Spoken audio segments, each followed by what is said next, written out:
Friends, மரம் நமக்கு என்னெல்லாம் கொடுக்குது, மரத்துக்கு நம்ம திருப்பி என்ன கொடுக்குறோன்றத பற்றி பார்க்க போகிறோம்.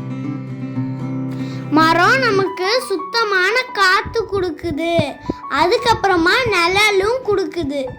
அது மட்டும் இல்லாமல் பறவைக்கு அதுதான் வீடு. பறவைகள்லாம் சந்தோஷமாக அந்த கூட்டில் வாழுது. அது மட்டும் இல்லாமல் நமக்கு ஹெல்த்தியான பழங்களும் கொடுக்குது. நமக்கு உடம்பு சரியில்லாமல் போச்சுன்னா மரம் செடி கொடியிலேருந்து தான் நமக்கு மருந்துங்கள்லாம் தயார் பண்ணி கொடுக்குறாங்க. நமக்கு சத்தான காய்கறிகளும் கிடைக்குது. இந்த மாதிரி மரம் எல்லாமே கொடுக்குது சந்தோஷமா. அதே சமயம் அதுவும் சந்தோஷமா இருக்கு. பாருங்க எவ்வளோ ஹாப்பியா இருக்கு. ஆனா நம்ம அதுக்கு என்ன கொடுக்குறோம் அப்படின்னு பார்த்தா ஒண்ணுமே இல்லை. நம்ம அதை கெட்டது தான் கொடுக்குறோம். நம்ம தேவைக்காக மரங்களை வெட்டுறோம். நம்ம வீட்டுக்கு தேவையான ஃபர்னிச்சர்லாம் செய்கிறோம்.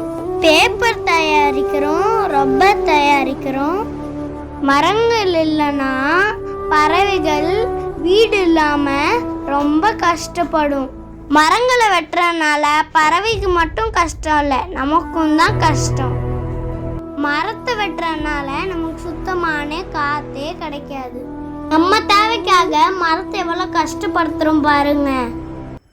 எவ்வளோ சந்தோஷமாக இருந்த அந்த மரத்தை எவ்வளோ கஷ்டப்படுத்தியிருக்கோம் பாருங்க. இந்த மாதிரி செய்யறதுனால யாருக்குமே பலன் கிடைக்காது. ப்ளீஸ் மரங்களை வெட்டாதீங்க. உங்களுக்கு மரத்தோட தேவைன்னா இந்த மாதிரி காஞ்சி போனால் மரத்தை வெட்டி யூஸ் பண்ணிக்கோங்க. மரங்களை பாதுகாக்கிறது நம்ம கடமை. வீட்டுக்கு ஒரு மரம் கண்டிப்பாக தேவை. ஃப்யூச்சரில் நம்ம நல்ல காற்றை சுவாசிக்கிறது உங்கள் கையில் தான் இருக்குது. இந்த வீடியோ உங்களுக்கு பிடிச்சிருந்தா நம்ம சேனலை மறக்காமல் சப்ஸ்கிரைப் பண்ணிடுங்க. தேங்க்ஸ் ஃபார் வாட்சிங்.